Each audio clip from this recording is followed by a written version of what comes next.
Bom dia a todos. Bom a gente ter esse tempo para louvarmos a Deus em comunidade, em comunhão. E agora continuar esse momento de adoração e reflexão a partir das Escrituras. E nós hoje retomamos uma série iniciada no domingo retrasado sobre santidade. E o nosso tema é esforcem-se. Sem a santificação, ninguém verá o Senhor. O André trabalhou no domingo retrasado sobre a escola da santidade, o significado da santidade e como nós, em Cristo Jesus, somos chamados à santificação. E isso é um caminho que requer esforço. Esforço não para alcançarmos a salvação, que é dom presente de Deus em Cristo Jesus, mas esforço para que a gente desfrute e viva cada vez mais a eficácia e a operosidade da salvação na nossa vida. A gente precisa sempre lembrar que em Cristo Jesus nós ganhamos uma nova vida. O apóstolo Paulo até trabalha a partir da metáfora de que, em Colossenses, que nós não precisamos mais usar a roupa antiga do velho homem, nós podemos despir do velho homem e agora usarmos e vivermos essa nova vida, essa nova roupagem que é a vida de Cristo, dada a todos nós. Nós recebemos uma nova vida pressupõe uma nova forma de pensar, uma nova forma de agir, uma nova forma de se relacionar, de lidar com o trabalho, com a vocação, com os recursos, com o planeta, enfim. A salvação nos impacta a todos e nos impacta por inteiro. E em Cristo Jesus, nessa nova vida, nós sabemos pelas Escrituras, o André até bem falou sobre isso, que nós fomos justificados, nós fomos adotados, nós fomos purificados, e poderíamos aqui complementar com várias outras expressões que o Novo Testamento, sobretudo, disponibilizam para que nós possamos entender a grandeza da salvação. Uma coisa que a gente não pode se esquecer é que a salvação que Deus está promovendo através de Cristo Jesus, ou a redenção que Deus está promovendo através de Cristo Jesus, não se limita a mim ou a você. Nós reduzimos a grandeza da salvação quando a gente pressupõe que a salvação diz respeito apenas a mim, apenas à sua vida, apenas à minha vida. Quando nós lemos Colossenses, e Paulo trabalhando nessa carta, nós descobrimos que a salvação e a redenção é cósmica. Deus, em Cristo Jesus, está reconciliando todas as coisas no universo, quer visíveis, quer invisíveis. Tudo está sendo reconciliado em Cristo Jesus. A obra da redenção é grandiosa. A obra da redenção e da salvação em Cristo Jesus perpassa os tempos, perpassa as histórias, perpassa as relações de tempo e espaço do ser humano.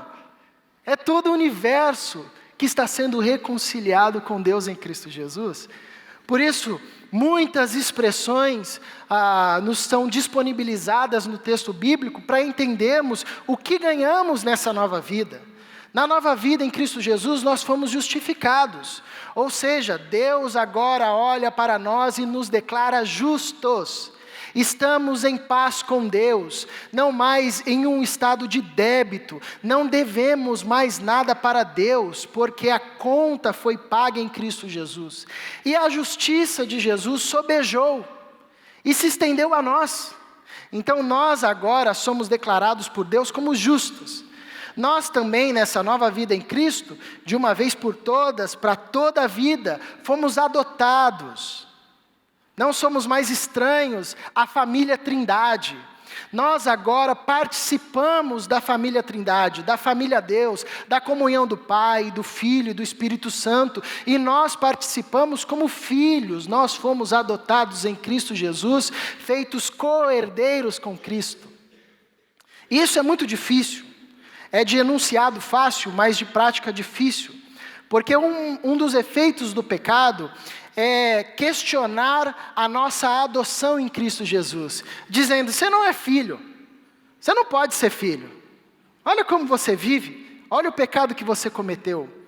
E a gente vive, às vezes, a crise que o filho mais novo, na parábola do filho pródigo, conhecida em Lucas 15, nós vivemos essa crise. Quando o filho volta para casa, o pai logo o reconhece, o identifica e diz: o meu filho voltou.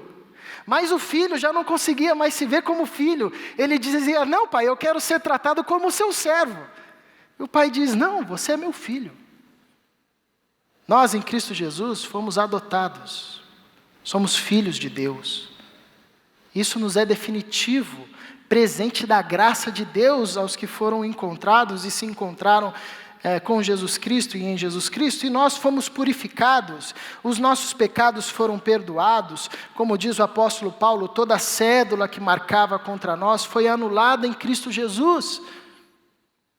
Nós fomos purificados, e desfrutaremos dentro em breve de uma vida onde o que é perfeito revestirá aquilo que é imperfeito, o que é incorruptível revestirá aquilo que ainda padece dos efeitos do pecado e da corrupção. Nessa nova vida em Cristo, nós somos lançados na escola da santidade, porque fomos justificados, porque fomos adotados, porque fomos purificados, nós fomos lançados na escola da santidade. E na escola da santidade, nós aprendemos, através da ação do Espírito Santo, a viver como justificados. Nós aprendemos a viver como filhos. Nós aprendemos a viver como purificados. Então a escola da santidade é esse caminho onde nós somos conduzidos, ou esse chamado, ou essa vocação, ou essa forma de viver, onde o Espírito Santo de Deus, em meio à comunidade, nos ensina a cada dia a vivermos a plenitude dessa nova vida, o mais parecido com Cristo possível, a vivermos como verdadeiros justificados, a vivermos como verdadeiros filhos, como gente que foi purificada, e gente que conta com o perdão do Senhor, e gente que conta com a certeza de que Ele é fiel e justo para nos perdoar e para nos purificar. É um erro quando nós achamos que salvação é um passaporte para ir para o céu. É um erro quando nós achamos que salvação é um seguro ou uma segurança para não ir para o inferno. Isso faz com que a gente tenha uma vida estagnada, e é uma má compreensão da salvação. Salvação é muito mais profunda do que isso. Salvação não tem a ver com o fato de irmos ou não para o inferno, até porque o inferno não é um lugar para onde a gente vai. O inferno é um local da onde a gente sai. Quem não está em Cristo está vivendo em uma situação, um estado e uma existência infernal, está morto, está preso aos pecados, está preso às garras de Satanás, está preso às crises, angústias e questões do inferno. O inferno não é um local de direcionamento para onde a gente vai, o inferno é de onde a gente sai.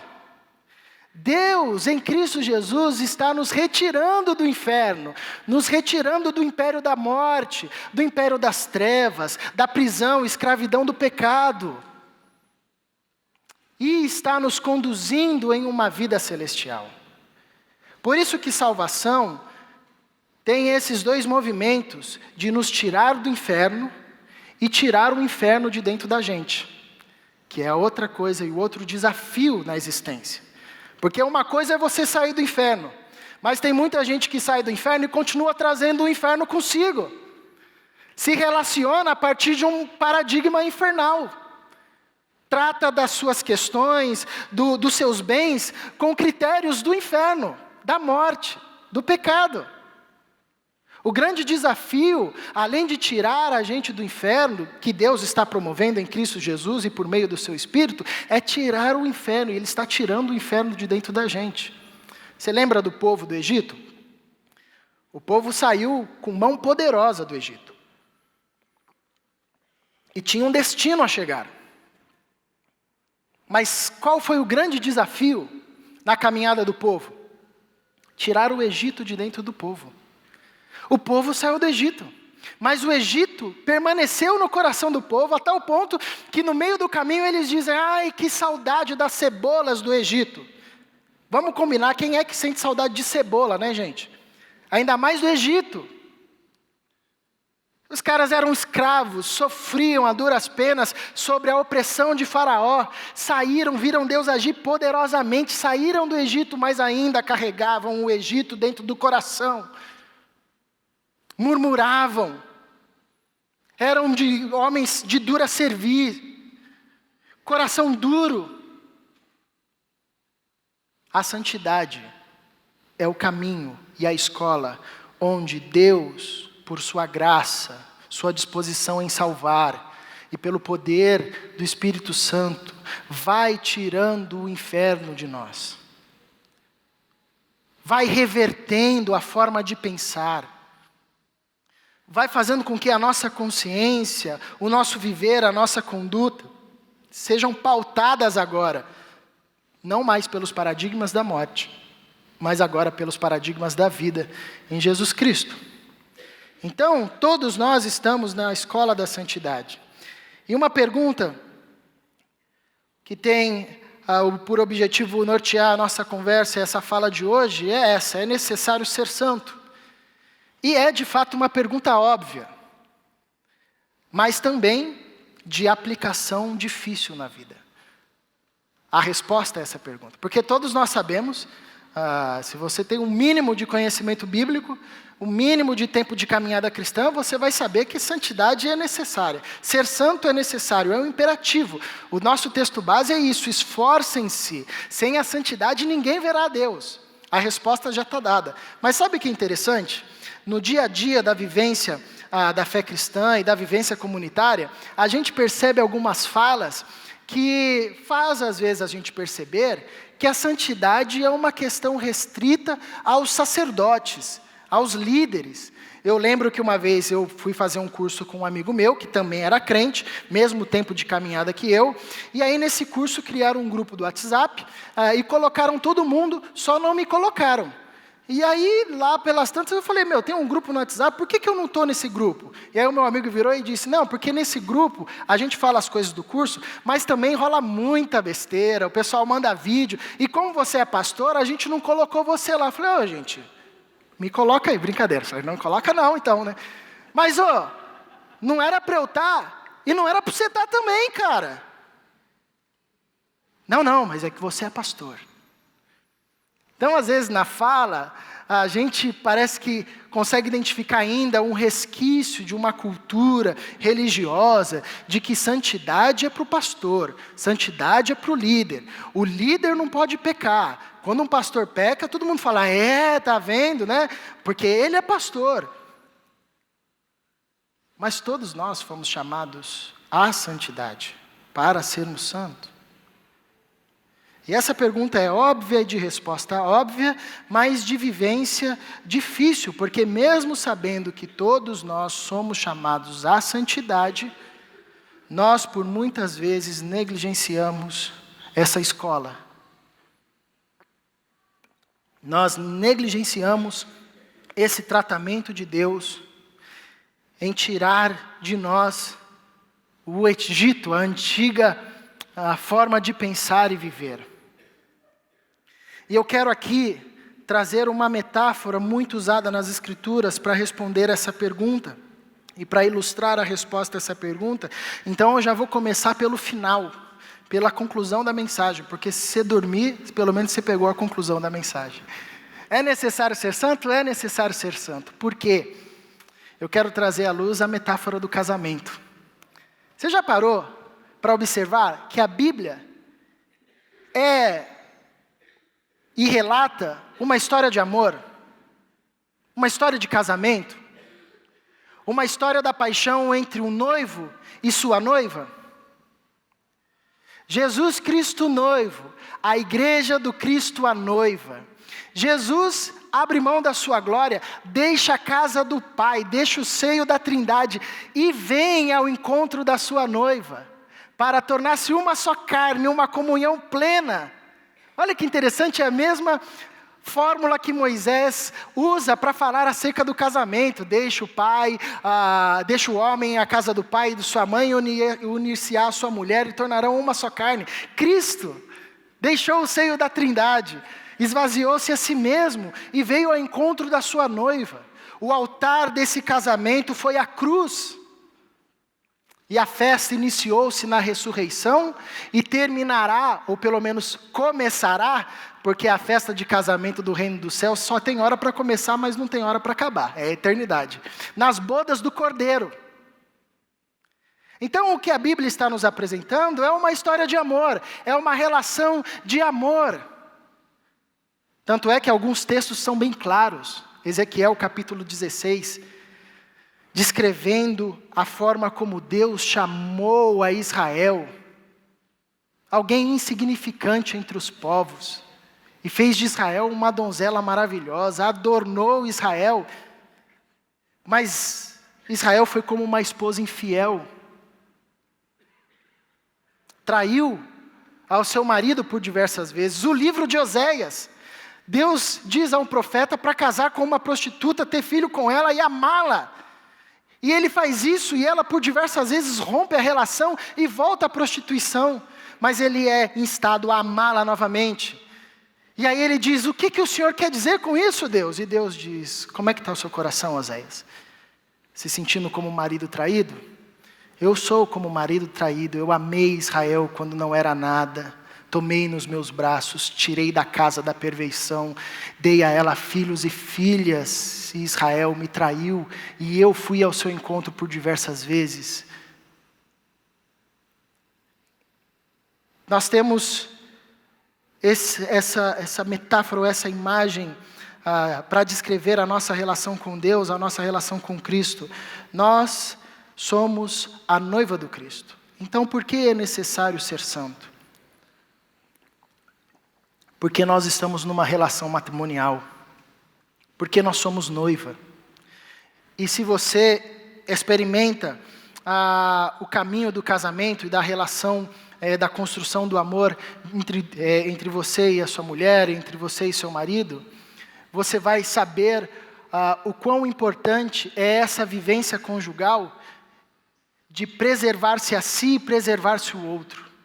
Qualquer ação de infidelidade ou qualquer ação que joga contra esse amor prejudica a vida do casal, fere a pessoa que você ama. Na relação conjugal é assim. Nós abrimos mão, deixamos de fazer muitas coisas, evitamos, nos esforçamos, porque nós sabemos que determinadas atitudes, determinadas ações, determinados vacilos irão machucar o coração da nossa mulher, o coração do nosso marido. E às vezes, quanto mais profundo for esse amor, só o fato de pensar essa possibilidade, o nosso coração se machuca. A Bíblia diz que nós somos a noiva do Cristo. Inclusive, a Bíblia trabalha a noção de pecado como uma lógica de traição, de prostituição. Porque nós fomos comprados e separados para a celebração das bodas do Cordeiro, e o nosso noivo é o Cristo. E nós estamos nesse caminho de preparo, de santidade, de pureza para o nosso noivo. Por isso nós precisamos nos esforçar no caminho da santidade. Aliás, a palavra santidade traz essa ideia de separado de, ou separado para. No contexto religioso e cerimonial judaico, a santidade era a expressão de tornar algo impuro, agora coisa pura, e dedicar isso para uma ação de pureza. Isso se encaixa perfeitamente nessa figura da noiva do Cristo. É necessário ser santo, pois nós estamos em um compromisso matrimonial com o nosso noivo, o nosso Senhor Jesus Cristo, e em santidade nós permanecemos nesse caminho de pureza. Em sendo santo, nós permanecemos na fidelidade desse compromisso com o amado da nossa alma. Eu quero ler um texto com vocês, que se encontra em Apocalipse, capítulo 22, versos 7 e 17.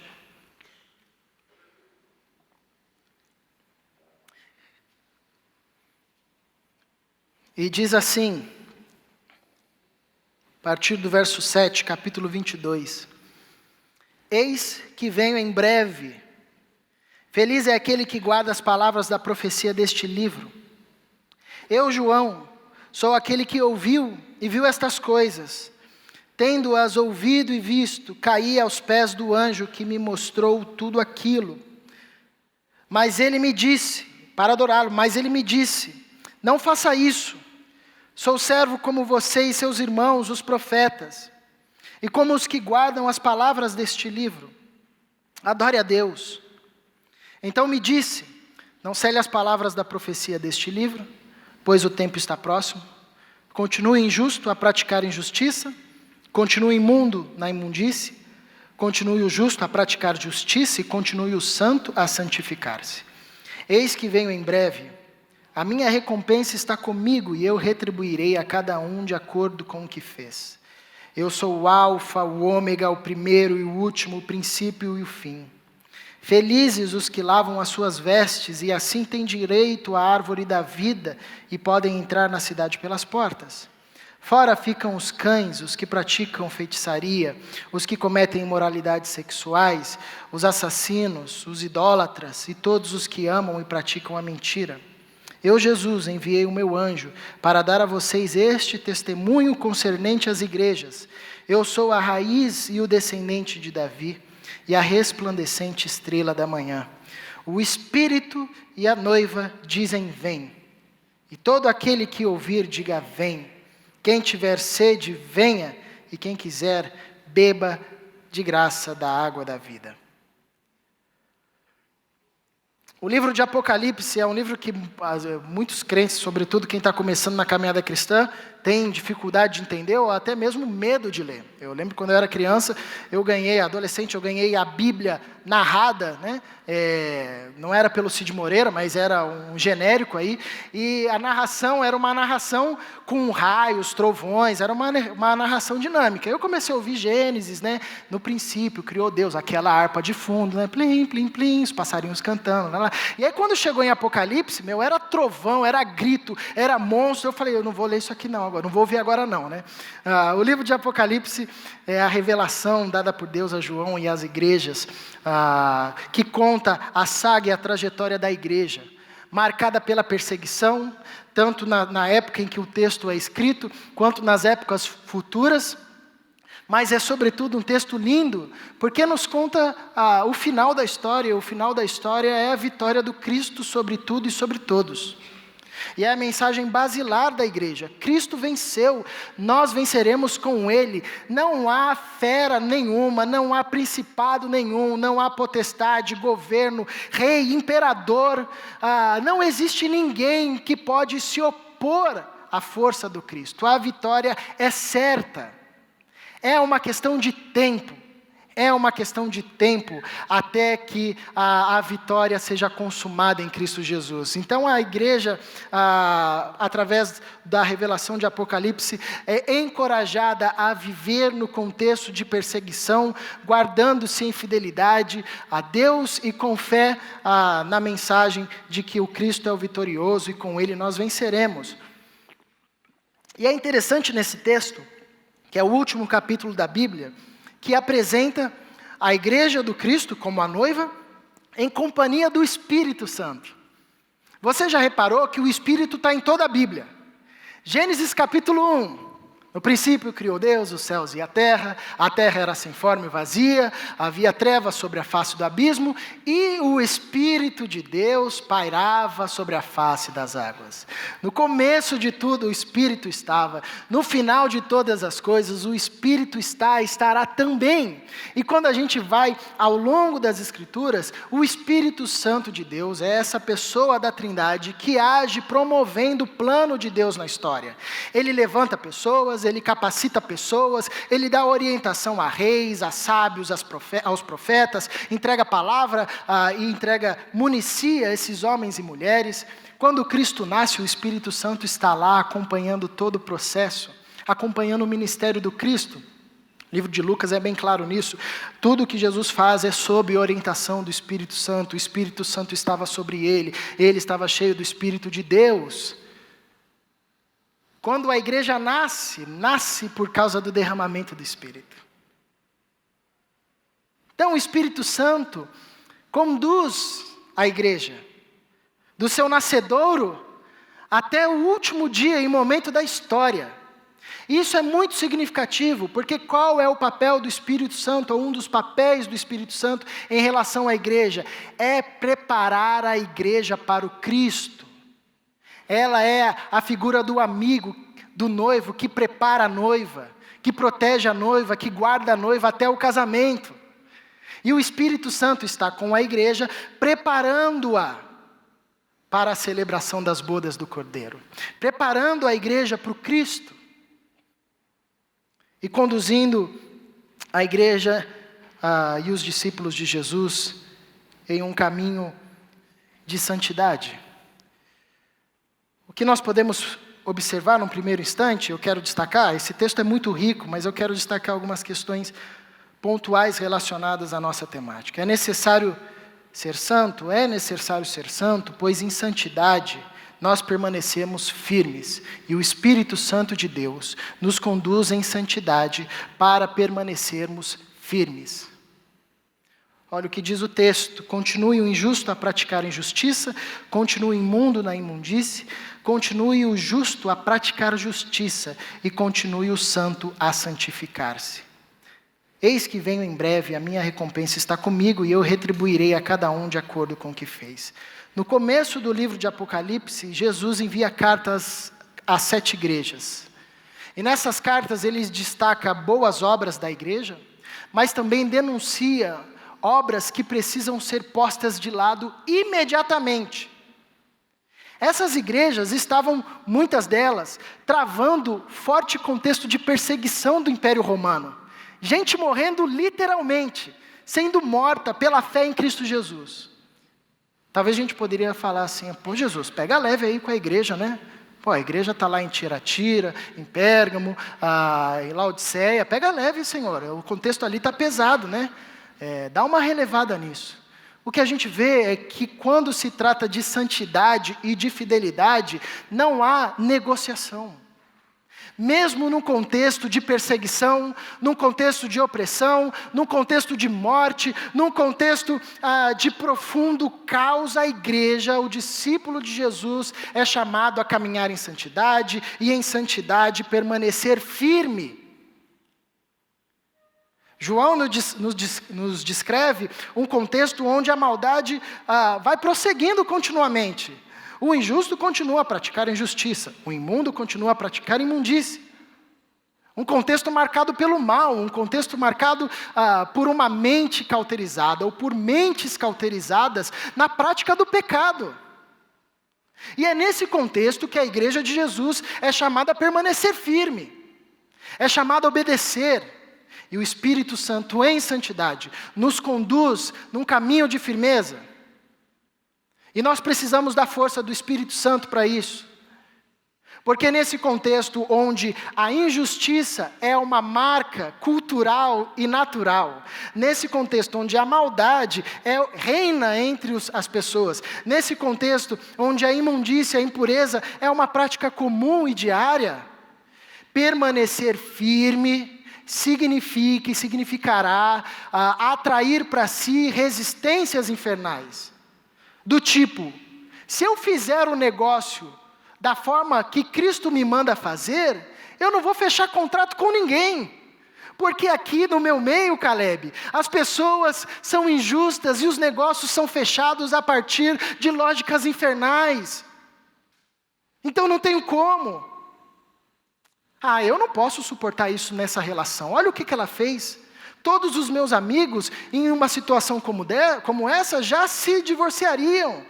Se eu caminhar pelo caminho da misericórdia, eu vou ser taxado como ridículo.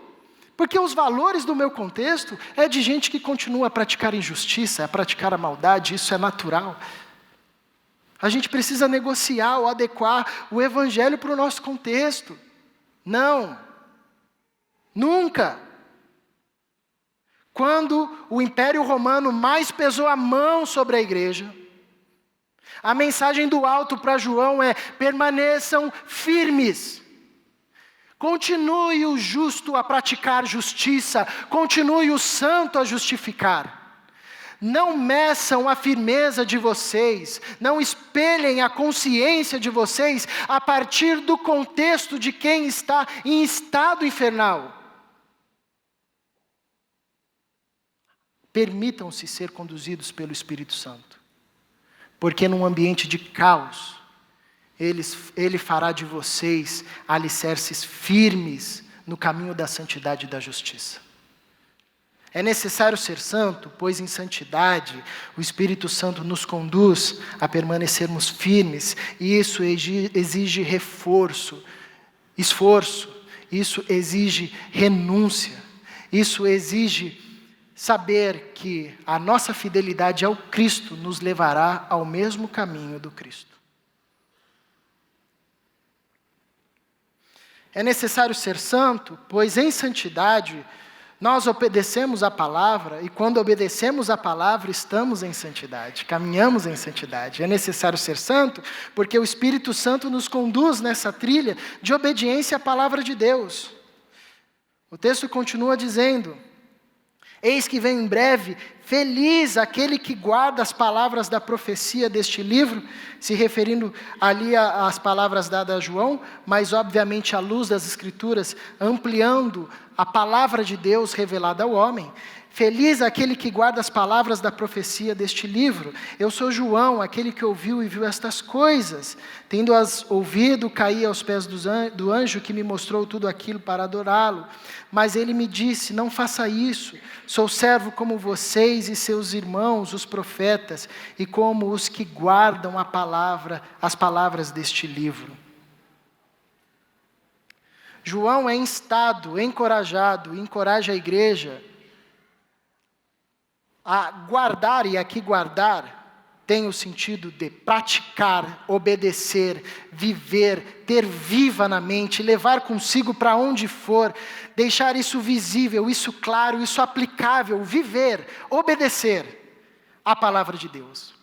Isso é muito bacana, porque o livro de Apocalipse é um livro que descreve a ruína dos reinos. No livro de Apocalipse, os reinos estão ruindo. O mundo está ruindo. A grande Babilônia está ruindo.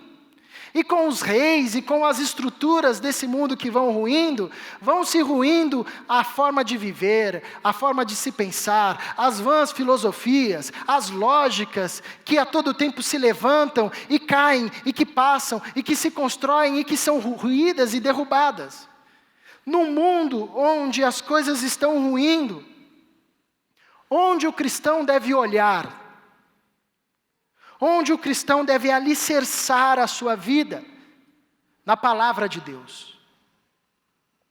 É necessário ser santo, pois em santidade o Espírito Santo nos conduz em uma vida de obediência à palavra de Deus, em uma vida de alguém que ouve, como Jesus diz, as pratica, e é semelhante a um homem que constrói uma casa sobre a rocha.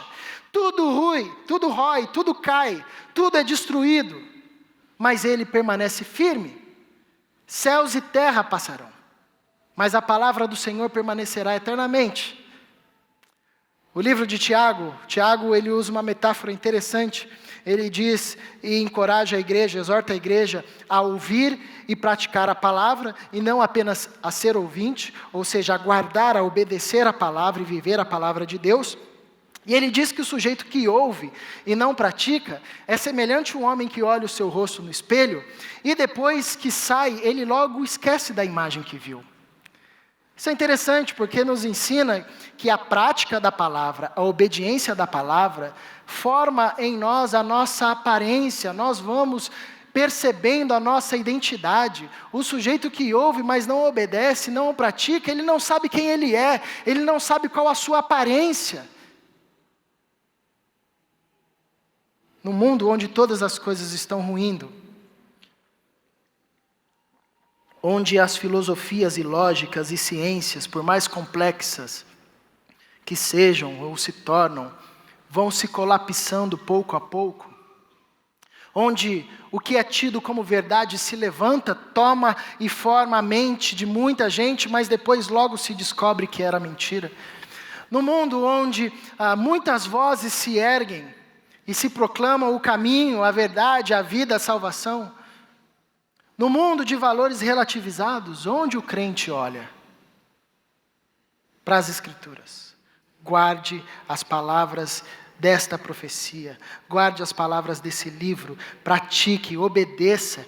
E é interessante porque a prática da obediência e do guardar traz felicidade. Feliz é aquele que guarda as palavras desse livro. É necessário ser santo? Pois em santidade nós obedecemos à palavra de Deus. Em santidade o Espírito Santo nos conduz numa trajetória de obediência. A palavra não nos é apenas uma mensagem teórica, mas a palavra nos é a lâmpada para os pés, como diz o texto bíblico. Por fim, é necessário ser santo, pois em santidade desejamos a volta do Cristo.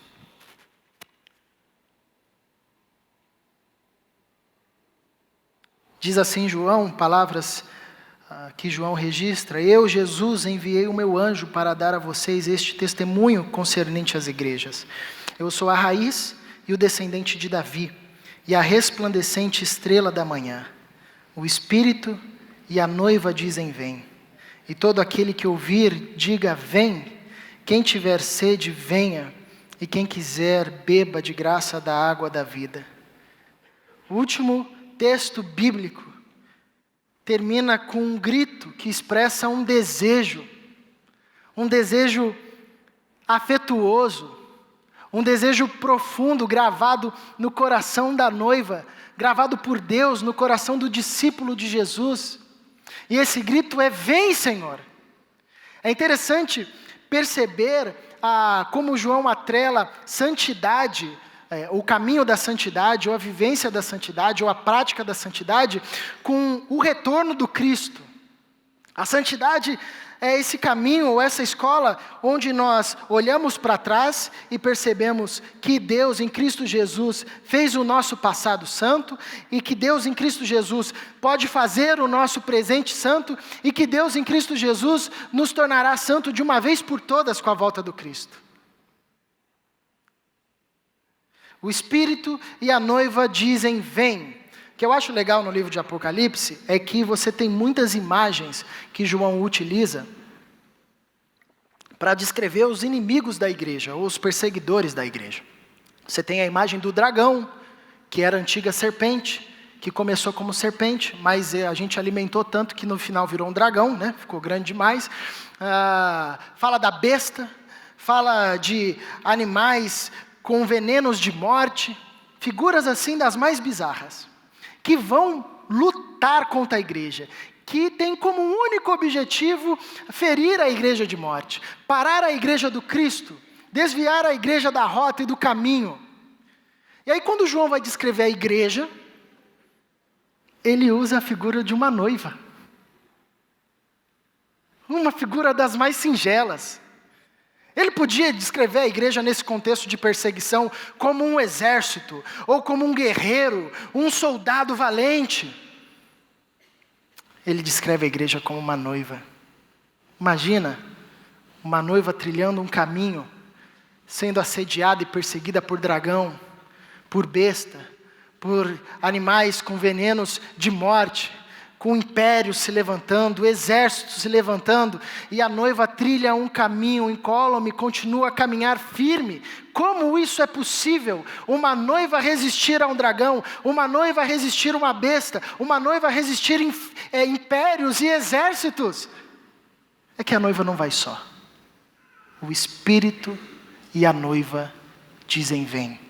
A noiva caminha na história em meio ao contexto de perseguição, de todos os lados, pelo poder do Espírito Santo, com o Espírito Santo, sendo preparada pelo Espírito Santo. E o que o Espírito Santo nutre na noiva? Um desejo pelo Cristo. A santidade nos tira de e nos separa para. Então, caminhar em santidade é perceber-se se distanciando de uma velha vida e perceber-se se aproximando de uma vida diferente. E cada vez que se caminha, percebe-se um desejo maior de estar mais perto, de que isso seja consumado de forma plena. O que a noiva anseia é o casamento, é a celebração das bodas do Cordeiro. E o Espírito Santo nutre isso em nós. Então é necessário ser santo, pois em santidade nós desejamos a volta do Cristo. É em santidade que nós nos afastamos do pecado. E ao afastarmos do pecado, tirarmos o pecado do nosso meio, vai crescendo cada vez mais em nós um desejo profundo de estar plenamente com Cristo Jesus. Nós temos a revelação que nos fala a respeito do Cristo, as Escrituras, de Gênesis a Apocalipse. E é maravilhoso quando você começa a ler o texto bíblico e você tem a experiência dos discípulos no caminho de Emaús. O seu coração começa a queimar, porque você vai encontrando Cristo. Você diz, olha aqui, Cristo no começo, Cristo no meio, Cristo no fim. Nós temos as nossas experiências pessoais e comunitárias com Cristo. Quando a gente fala, Cristo passou aqui, alguma coisa me transformou, alguma coisa aconteceu, meu coração foi reabastecido de fé. Mas tudo isso que nós sabemos, ouvimos e vivenciamos, é como o texto diz, é um testemunho acerca do Cristo. Não é tudo o que podemos ter, ver e sentir acerca do Cristo. É um testemunho, e já é belo, e já é grande, e já é profundamente poderoso para transformar a nossa vida. Agora imagina quando se manifestar aquilo que é pleno. Ou como diz João, ainda não se manifestou aquilo que seremos em Cristo Jesus, mas Ele virá. Ou como diz Paulo, nós agora vemos em parte, como um espelho distorcido, mas chegará aquilo que é pleno e nós veremos plenamente. Saberemos quem somos, saberemos quem de fato somos, porque veremos Cristo como Ele é. Imagina a beleza disso. E quando nós caminhamos em santidade, o Espírito Santo nutre no nosso coração esse desejo. Maranata, hora vem, Senhor Jesus. Esse vem não é um vem mecânico, é o vem de uma noiva. É o vem de uma noiva dizendo ao seu noivo, que deu a sua vida por si, que a encontrou jogada no lamaçal do pecado quando não era ninguém e disse, eu farei de você a mais bela noiva da história. E com seu amor abriu mão da sua glória, esvaziou-se, deixou a casa do Pai. Quando nós éramos pecadores, veio ao nosso encontro, nos tirou do lamaçal. E na cruz do Calvário, com seu sangue nos lavou. E na ressurreição nos deu uma nova veste. Enfeitou as nossas vestes com atos de justiça, de bondade. Nos adornou e disse, espera um pouco. O meu companheiro aqui vai guardá-la e prepará-la cada vez mais em pureza, em santidade. Fica com o Espírito Santo. Ele vai conduzi-los. Ele vai conduzi-la. Porque eu vou preparar as bodas do Cordeiro. E vai chegar um momento na história, quando a última trombeta tocar. O nosso amado rasgará os tempos e espaços, sentado em seu cavalo branco. E com o sopro da sua boca, irá aniquilar tudo e todos que militam contra a igreja, contra o reino de Deus. E todo joelho, toda língua se dobrará. E Ele virá ao nosso encontro, nos tomará pelas mãos, abrirá o portão da eternidade e vai dizer, vamos celebrar. É a boda, são as bodas do Cordeiro. É daqui para a eternidade, uma festa sem fim. Nós começamos com uma pergunta, mas a questão mais óbvia é que, na verdade, é uma exclamação. É necessário ser santo. É um imperativo a todos os discípulos de Jesus. Não existe outro caminho, não existe outra rota, e a rota da santidade requer esforço, porque nós enfrentaremos resistências infernais Mas a boa notícia é que o Espírito Santo caminha conosco. A noiva vai passar em frente ao dragão e não será atingida, porque o Espírito Santo a conduz. Bestas se levantarão, mas não atingirão a noiva do Cristo, porque o Espírito Santo é poderoso para conduzir, e é a manifestação do poder da Trindade na história. É necessário ser santo, pois nós estamos dados em casamento. Cristo Jesus é o nosso noivo, o nosso Salvador, o nosso Senhor, o nosso amado.